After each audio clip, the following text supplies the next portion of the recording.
Within the past week, I did a lot of animal related activities, excursions. I visited a zoo, an aquarium, a zoo specifically for reptiles. I checked out back in, it was either May or June. I also got to visit a rehab facility for certain reptiles. And I guess because I have been bombarded by YouTube recommendations about animal content, I have indulged in some of those, but also I had my own questions about certain creatures that I saw. I'm like, how do they smell? How do they hear? How do they have a sense of direction? How do they perceive their social structures? Little things like that. And then all of a sudden, I thought about how I have an animal in this house, a mammal, terrestrial, but I wondered which animal is probably suffering the most from captivity. And to think about this, I want to think about the classifications: the avian versus the marine animal versus the terrestrial animal. The avian, let's assume that everything out there that's an avian can actually fly all the way. With the marine animals, it would be pretty much anything that needs to spend most of its time or all of its time underwater. And of course, the terrestrial animal would be the one that hangs out on land, relies on regular air like we do, needs a steady, sturdy ground type of thing. The avian that needs to fly definitely might suffer tremendously from being captive. I would imagine that they atrophy their bodies pretty easily. I'm not sure what it's like for them to be flying around, getting that kind of exercise. Do they get greater wing strength? Do they get bigger? Do they just, what is their rate of growth, rate of development based on their physical activity? These at some point have to land somewhere. It's not like you can have an avian just remaining in flight all the time, as far as I know. I think of it as they have legs, so even in captivity they can roam a little bit. But can you imagine having that impulse to fly, knowing that you can fly to get from one point to another, but you just can't because you're in this cage? Ever since I was a child, the avian certainly made me feel the saddest when I would go to pet shops, because I always thought, sure, having a bird is pretty and it's fun and nice and cool, but it's not like I can go outside and fly my bird, you know? Kind of like dogs and stuff, you take them out for a walk and whatnot. It just felt like the kind of animal that even if I could train it to somehow come back to me, I guess hawks can be trained to come back to you, right? To the point that you need to have that special glove for their claws to not tear you up and stuff. I'm just saying that the bird, to me, is slightly more fun than the fish, because at least with the bird I have a hope that I can at least touch it somewhat. But there's that part of me that's like, being in a cage, it's just sad considering that power that you have, the power to fly and glide and all those things that we can only dream of doing on our own.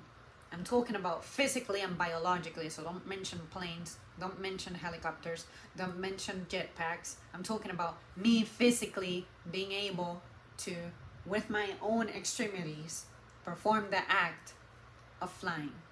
That would be frustrating. Now, when it comes to the marine animal, of course, I try to imagine what it's like for them to smell things underwater, what it's like for them to hear things underwater, and what it's like for some of these creatures to have a sense of direction based on the magnetic field generated by the planet. But I think that these would be the most handicap of them all, but at least they live in the ocean, which is supposed to be the most vast area of our world that has so many areas that have been unexplored. But at the same time, these animals have limitations too, because it's not like they can just freely go to any depth just because they live underwater.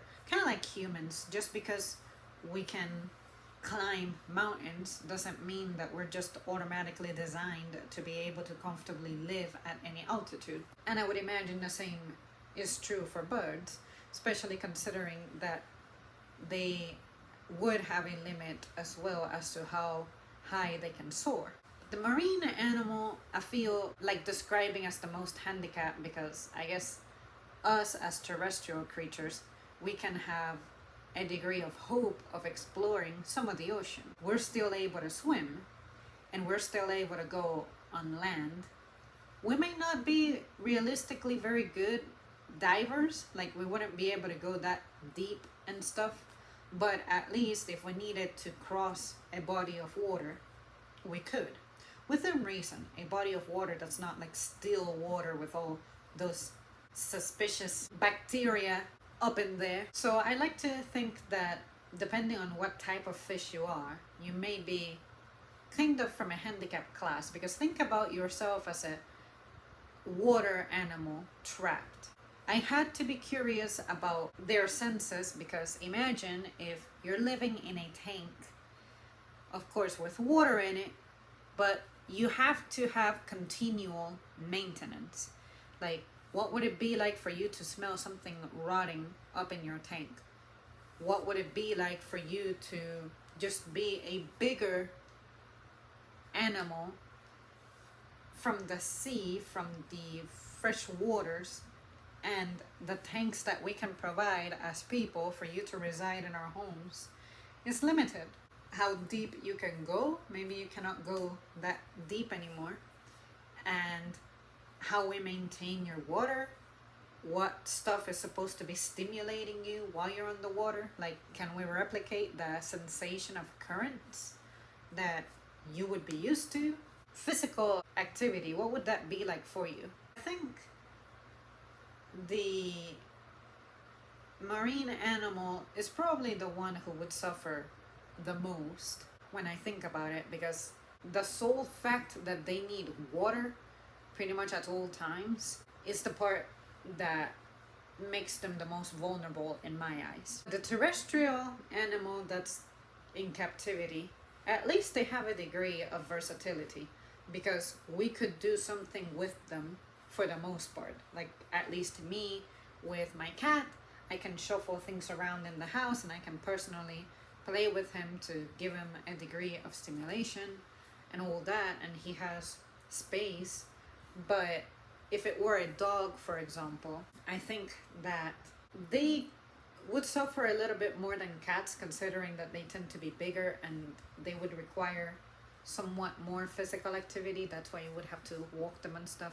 In addition, I feel like other terrestrial animals, because they're on their element already, you're at least on land, I think they have more flexibility to adapt to a captive situation. It's still not ideal, but in regards to what it would do to their stress levels, I think that they're probably the ones who would feel better. And this is without mentioning other aspects, such as, are you a terrestrial animal that comes from an Arctic temperature? Are you one that comes from the tropics? Something like that. Let's just focus on what type of creature you are. Earth, sea, or land. Because if we get too deep into the temperature zone, then that'll complicate things much more than I intend at the moment for this topic. So, with all that said, in my personal opinion, I think that the animal that suffers the most from captivity would be the marine animal. I'm not saying that the other ones aren't important, or they're less important, or that we can, in a sense, not feel as bad about them or neglect them because of that reason that I expressed about the marine animal just needs water and it needs to be kept a certain way, and the other limitations it may give them. But I also think that maybe there's stuff about marine animals that we don't know about yet, that we don't understand yet, about why it's important for them to be free in their own habitat, specifically the ocean, if they're ocean dwellers, because there's just a lot that we cannot artificially replicate, especially at home. I'm talking about captivity by the average person. Zoos count, of course, as well, but at least they tend to have a little bit more space and resources to make those animals be situated and adapted somewhat better. But yeah, guys, that's my opinion. Thanks so much for tuning in. Let me know what you think and why, and I'll see you soon.